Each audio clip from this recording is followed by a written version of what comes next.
Assalamualaikum warahmatullahi wabarakatuh. Perkenalkan, nama saya Nur Amelia dengan NIM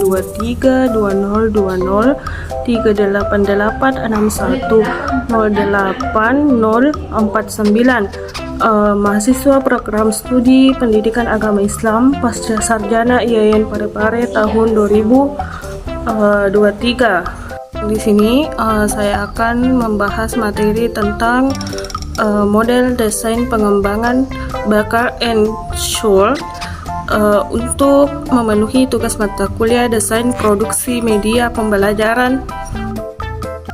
Langsung saja, di sini saya akan membahas mengenai model media pembelajaran Baker and Schultz.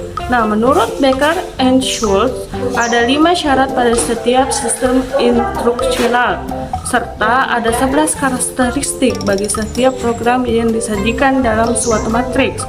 Nah, matriks tersebut merupakan suatu dokumen perencanaan yang dilaksanakan oleh tim. Di samping itu, matriks juga merupakan suatu daftar yang dapat memperingatkan para pengembang sistem instruksional tersebut tentang karakteristik sistem dan program yang perlu diperhatikan. Selanjutnya, di sini saya akan membahas tentang tahapan model pembelajaran Baker and Schultz. Ada 7. Yang pertama adalah formulasi atau formulation. Nah, di tahap pertama ini dilakukan identifikasi kebermanfaatan suatu produk tertentu jika diproduksi. Yang kedua, ada spesifikasi pembelajaran atau instructional specification. Dalam tahap ini, kegiatan yang dilakukan antara lain adalah menentukan tujuan pembelajaran dari produk yang akan dibuat secara spesifik dan operasional.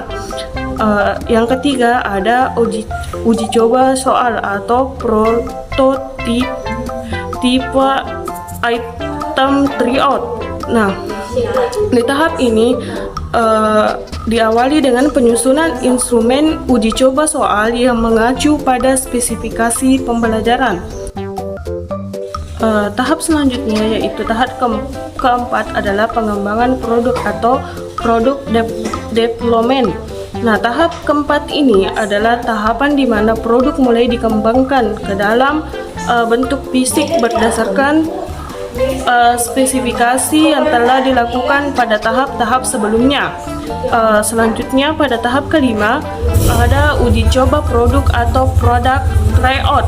Nah, dalam tahap ini dilakukan uji coba produk, dibutuhkan responden untuk uji coba produk. Nah, responden ini diperoleh berdasarkan populasi yang menjadi sasaran dari pengembangan produk, seperti siswa pada jenjang tertentu. Selanjutnya, di tahap ke-6 ada revisi produk atau product revision. Nah, di tahap ini setelah kita melakukan uji coba, diperoleh data berupa masukan atau saran tentang produk yang dikembangkan. Nah, data tersebut dijadikan dasar untuk merevisi produk yang dibuat. Selanjutnya ada analisis operasi atau operation analysis. Nah, di tahap akhir ini dari model pembelajaran Baker and Schultz ini ada analisis operasi. Nah, pada tahap ini dilakukan analisis atau penilaian terhadap kecukupan prosedur dalam penyusunan produk. Nah, selanjutnya saya persilakan kepada Ibu Nur Amelia untuk memaparkan tentang langkah-langkah model media Baker and Schultz. Kepada Ibu Nur Amelia, saya persilakan. Baik, terima kasih atas kesempatan yang diberikan. Langsung saja, di sini saya akan membahas mengenai model media pembelajaran Baker and Schultz. Nah, menurut Baker and Schultz, ada 5 syarat pada setiap sistem instruksional serta 11 karakteristik bagi setiap program yang disajikan dalam suatu matriks. Nah, matriks tersebut merupakan suatu dokumen perencanaan yang dilaksanakan oleh tim. Di samping itu, matriks juga merupakan suatu daftar yang dapat memperingatkan para pengembang sistem instruksional tersebut tentang karakteristik sistem dan program yang perlu diperhatikan. Adapun tahapan-tahapan dari model media pembelajaran Bakar and Schultz ini ada 7. Yang pertama adalah formulasi. Nah, di tahap ini dilakukan identifikasi kebermanfaatan suatu produk tertentu jika diproduksi. Tahap kedua ada spesifikasi pembelajaran. Nah, kegiatan yang dilakukan pada tahap ini adalah menentukan tujuan pembelajaran dari produk yang akan dibuat secara spesifik dan operasional.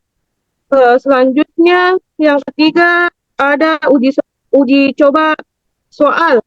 Nah, di sini diawali dengan penyusunan instrumen uji coba soal yang mengacu pada spesifikasi pembelajaran. Selanjutnya, tahap keempat, di sini ada pengembangan produk. Nah, pada tahap ini produk mulai dikembangkan ke dalam bentuk fisik berdasarkan spesifikasi yang telah dilakukan pada tahap-tahap sebelumnya. Selanjutnya yaitu pada tahap kelima ada uji coba produk. Nah, dalam tahap ini dilakukan uji coba produk, dibutuhkan responden untuk uji coba produk. Nah, responden ini diperoleh berdasarkan populasi yang menjadi sasaran dari pengembangan produk serta siswa pada jenjang tertentu.